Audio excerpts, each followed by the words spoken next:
이시는 하나님이라는 제목을 가지고 여러분들과 함께 말씀을 나누고자 합니다. 예루살렘이 멸망한 이유는 유다 백성이 하나님과의 언약을 어겼기 때문이었습니다. 언약은 한쪽에서 어기면 폐기되기에 당연히 하나님과 유다 사이의 언약은 폐기되었다고 생각할 수 있었습니다. 그런데 하나님은 놀랍게도 여전히 그 언약을 기억하고 지키십니다. 먼저 첫 번째로 14절에서 18절의 말씀을 보시면 다윗과 맺으신 언약을 지키시는 것을 볼 수 있습니다. 14절에서 18절 말씀 우리 한 목소리로 합독하겠습니다. 시작. 여호와의 말씀이니라. 보라, 내가 이스라엘 집과 유다 집에 대하여 일러준 선한 말을 성취할 날이 이르리라.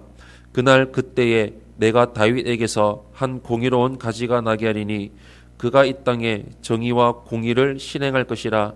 그날에 유다가 구원을 받겠고 예루살렘이 안전히 살 것이며 이 성은 여호와는 우리의 의라는 이름을 얻으리라.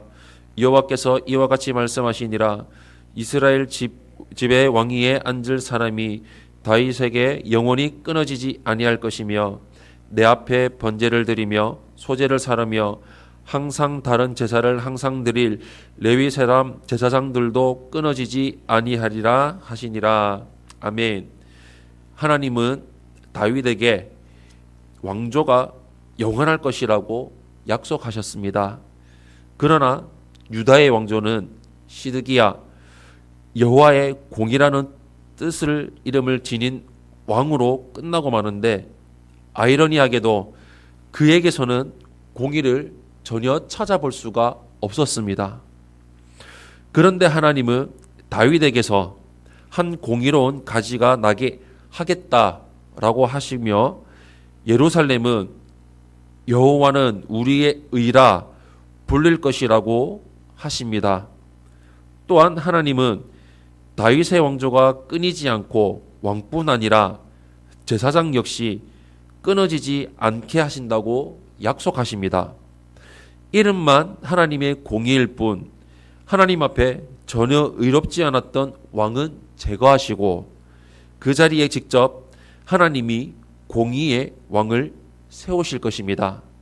이 예언은 바로 예수 그리스도에 의해서 이루어졌습니다.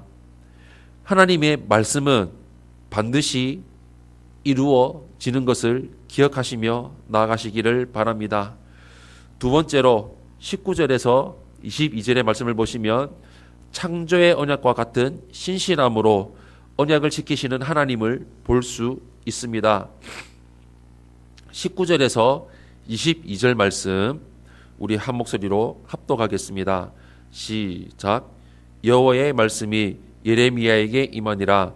이르시되 여호와께서 이와 같이 말씀하시니라.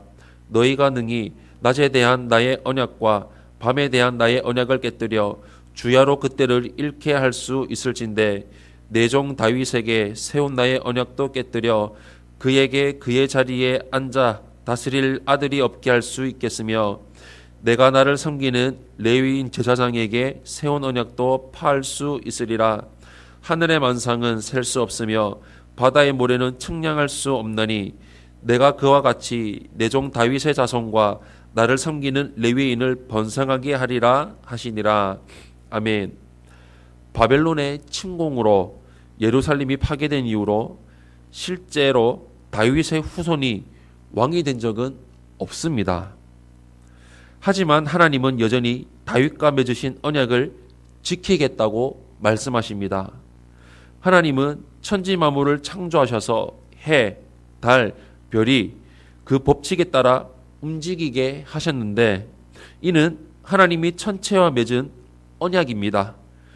아침이 되면 동쪽에서 해가 떠오르고 저녁이 되면 해가 지고 달이 떠오르는 것은 하나님의 신실하심 때문인데 이 신실하심이 무너지지 않는 이상 다윗과 맺은 언약은 무너지지 않는다는 것입니다. 또한 하나님은 다윗의 자손과 레위인을 번성하게 하신다고 약속하시는데 여기에는 아브라함과 맺으신 언약에서 사용된 표현이 사용되었습니다. 이 언약은 참된 다윗의 자손 예수 그리스도를 통해서 완성되어 세상 모든 사람이 그분을 통해 하나님의 영광을 보게 되었습니다. 이처럼 하나님은 반드시 언약을, 약속을 지키시고 이루시는 부르심을 기억하며 나아가시기를 바랍니다.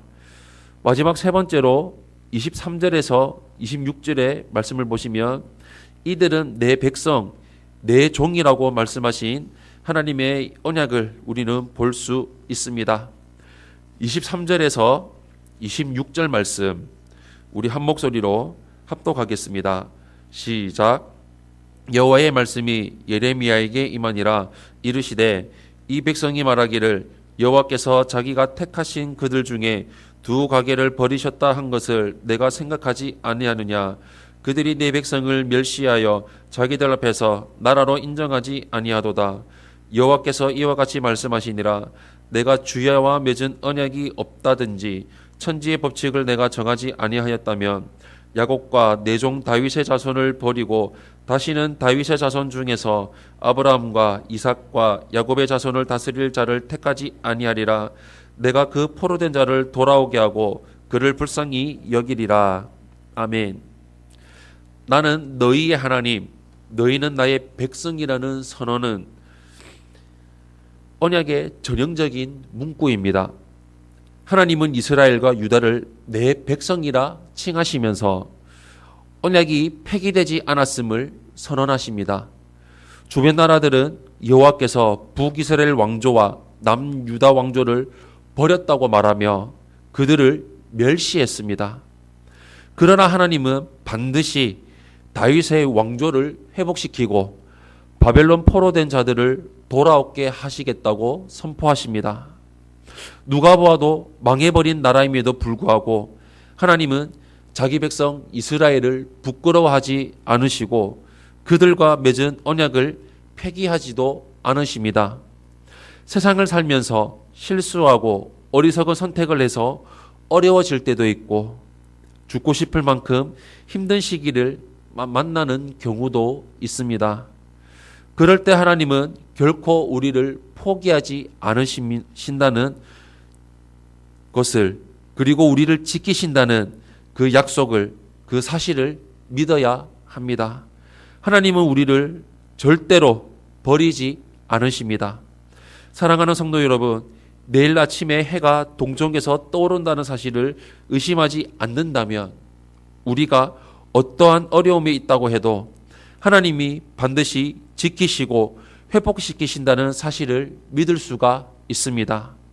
회개할 것이 있다면 반드시 회개하고 바로잡아야 할 것이 있으면 어떤 대가를 치르더라도 바로 잡으시기 바랍니다.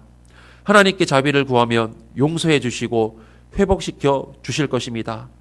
이 사실을 믿고 주님만을 의지하며 말씀 붙들고 내 교회 붙들고 성령으로 충만한 삶을 살아 온전히 나아가시기를 바랍니다.